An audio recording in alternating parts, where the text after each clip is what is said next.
So the Riot Squad gets back for after years of being separated. We know that they were along together with Sarah Logan and Ruby Soho, who is now in AEW, and going back to 2017.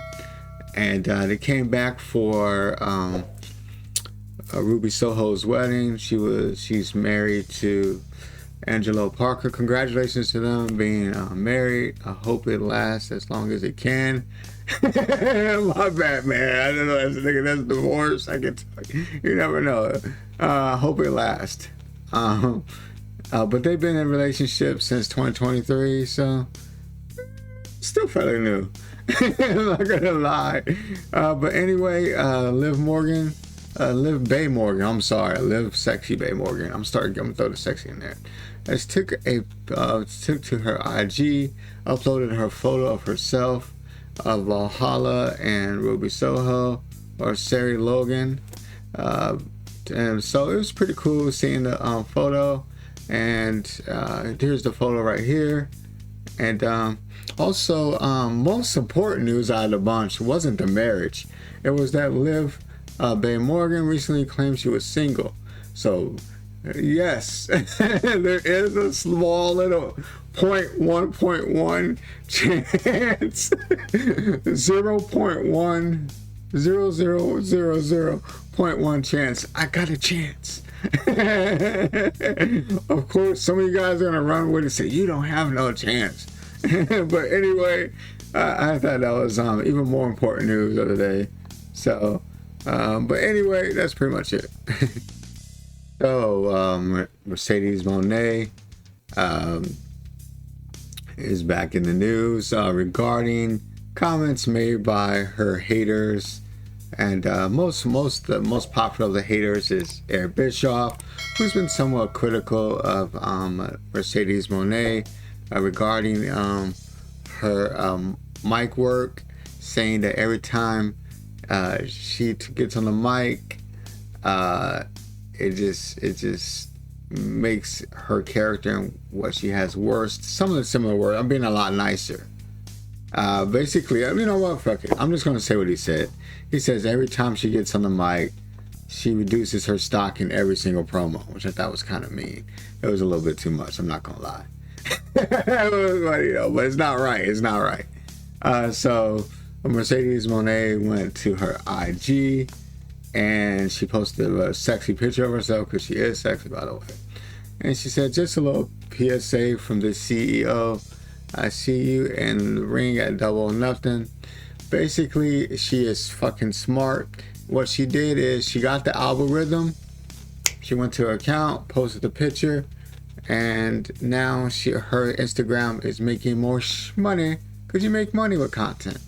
Pretty smart on her part, but it'd be cool. It's gonna be a good battle between her and Willow Nightingale. So I'm looking forward to it. So it is what it is, man.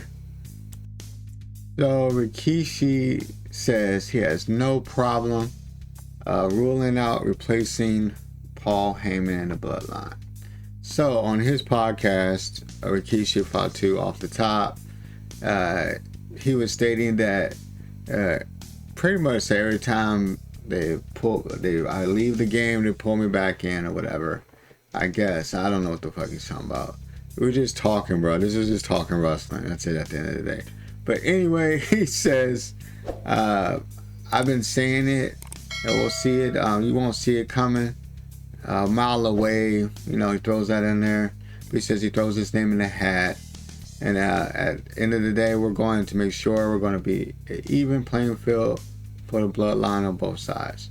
So he's acknowledging that there's going to be some type of civil war, which I think there will. I think there's going to be an original Bloodline of Roman, Jay, and Jimmy Uso. It's going to be there, and maybe even Sami Zayn and Paul Heyman. And then you're going to have the other, which will be like Zila Fatu, Jacob Fatu, and then you're going to have, the God, and then you'll have Solo. And I guess he could be the manager. Man, I don't think you need that many people, but that's pretty much what I'm thinking the Civil War will be. I'm thinking The Rock will play some part.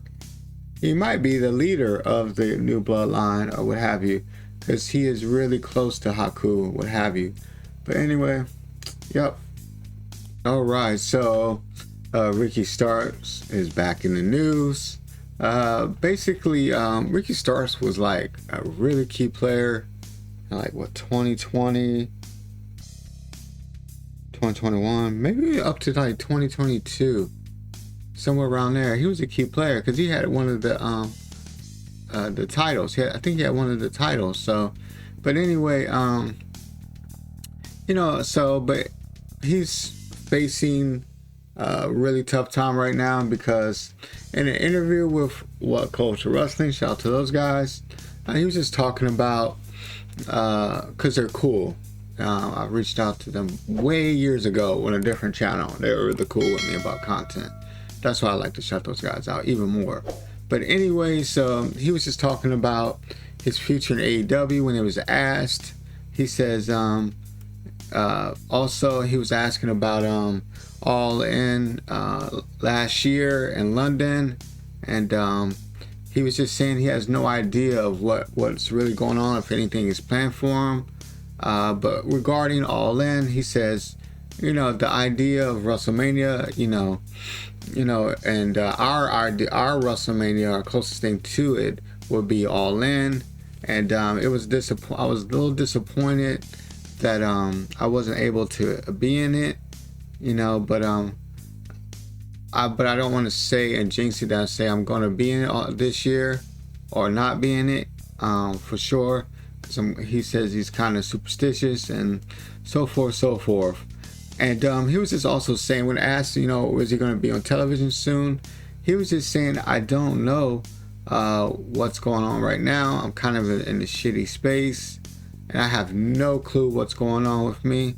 I don't really know, and it's just it's not even in my control.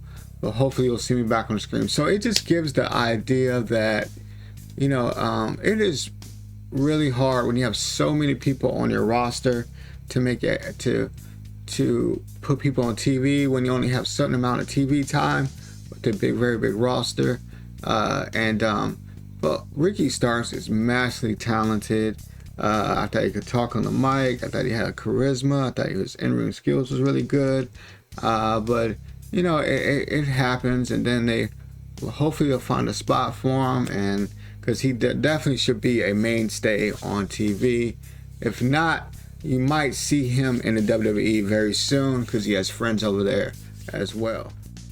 All right, so Devon unveils full conversation about WWE 2K24 inclusion. So they reached out to him about the game regarding the new ECW pack, which includes wrestlers like CM Punk, Sandman, the Dudleys, so forth. And they got on a phone call with them, and they were like, is there anything you would like to include in the game, what have you?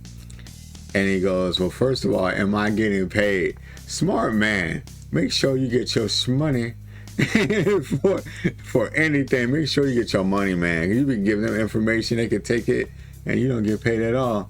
But anyway, so they say, yeah, of course you're getting paid. And he goes, well, I got nothing to say. And then he goes on to say that basically the WWE and the makers of 2K have always done a great thing when it comes to them with their video games, their images. And he said, I just wanted to make sure, they have me walking right, the entrance is good, we get our signature moves, stuff like me going to the top rope, clapping my hands, throwing up the 3D sign, stuff like that. As long as that's good, like it's been, there's nothing really much to say about it.